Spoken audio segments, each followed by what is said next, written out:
There is a writing system that existed across the Philippines before a single Spanish ship ever appeared on the horizon, before the Latin alphabet, before colonial education, before anyone told Filipinos that their language needed to be written in someone else's letters. Filipinos were already writing, and most Filipinos today have never been taught that.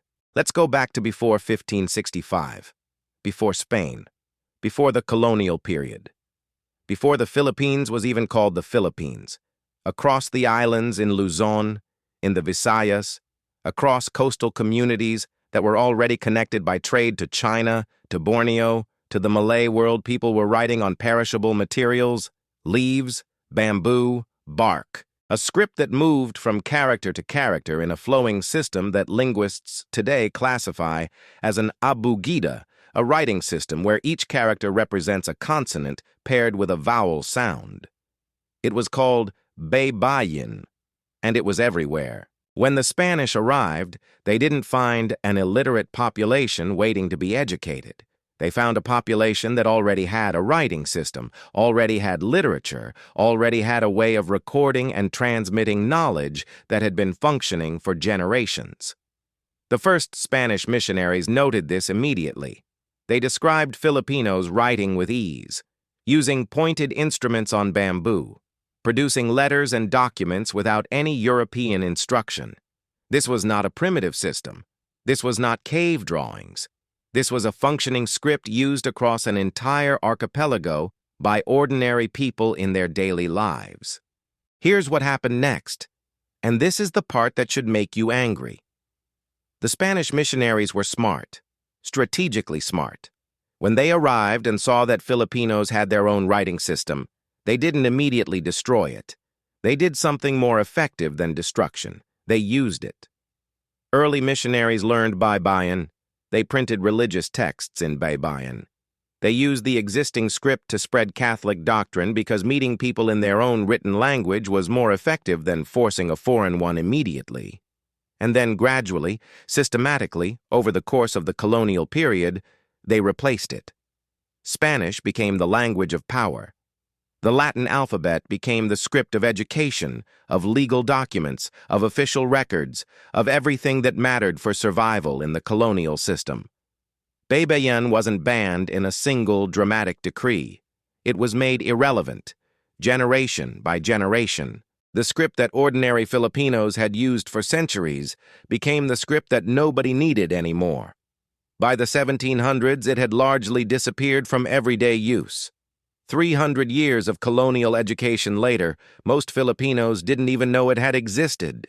I want you to think about what that means personally for a moment. Your ancestors could write, not because Spain taught them, not because America built them schools. Before any of that, your ancestors had a script. They wrote letters, documents, poetry, messages to each other in a system that belonged entirely to them. That knowledge was not lost because it was inferior. It was not lost because Filipinos abandoned it voluntarily. It was lost because a colonial system made everything written in it invisible, excluded it from education, from legal recognition, from the institutions that determine what knowledge survives and what knowledge disappears. What survived did so in fragments. On documents preserved in Spanish colonial archives, ironically because missionaries had used Baybayin to spread Catholicism, and those documents were filed and kept. On artifacts, on objects, on things that colonial administration happened to preserve for its own reasons, without intending to preserve the script itself. And those fragments are what researchers and communities have been working from ever since. Here's where it shifts, because this story doesn't end with erasure. In the late 20th century, something began to change. Filipino scholars, linguists, and artists started recovering Baybayin deliberately, not as a museum piece, not as an academic curiosity, as a living script with a living community behind it. Tattoo artists started incorporating Baybayin characters. Visual artists built it into their work. Online communities formed around learning and practicing the script. Young Filipinos who had grown up never hearing the word Baybayin started writing their names in it and sharing it online. And then something happened that nobody fully predicted. It went viral. Not in the way history usually goes viral as a novelty, as a meme, as something people engage with for a week and forget. It went viral the way things go viral when they touch something real. When someone sees their name written in Baybayin for the first time in characters that predate colonization, in a script that belonged to their ancestors before anyone arrived to replace it, something happens that is genuinely difficult to describe without experiencing it. It feels like recognition, not of something new, of something that was always supposed to be yours. The academic and political movement around Baybayin has been building for decades.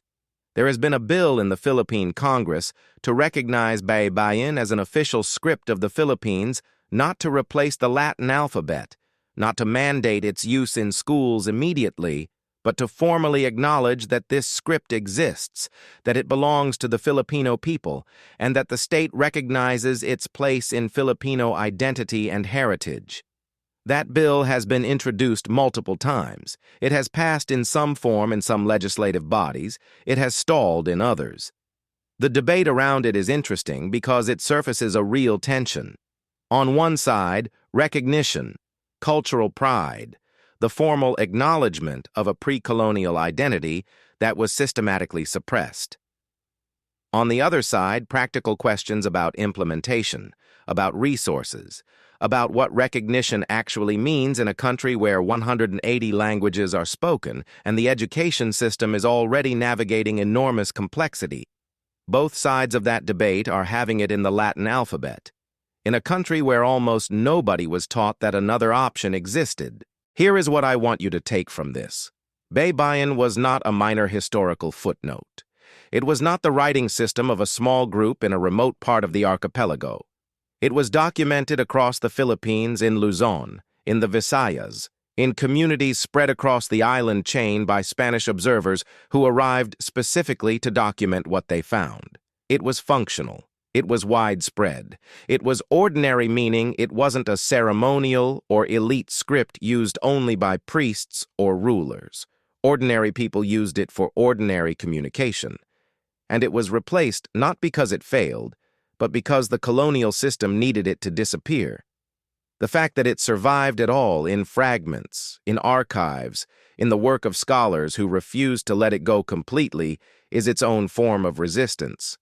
The fact that young Filipinos are learning it today, writing in it, tattooing it on their bodies, building communities around it, posting it online, that is a continuation of something that was supposed to have ended centuries ago.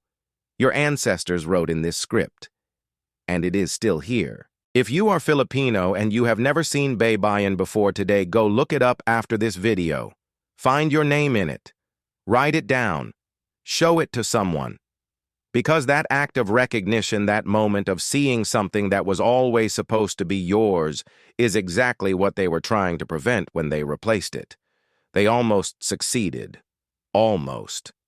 If this is the kind of Philippine history you want, more of the stories that were buried, the knowledge that was supposed to disappear, the identity that survived anyway, subscribe.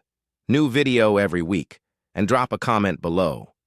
Did you know about Baybayin before today? Have you ever seen your name written in it? I want to know.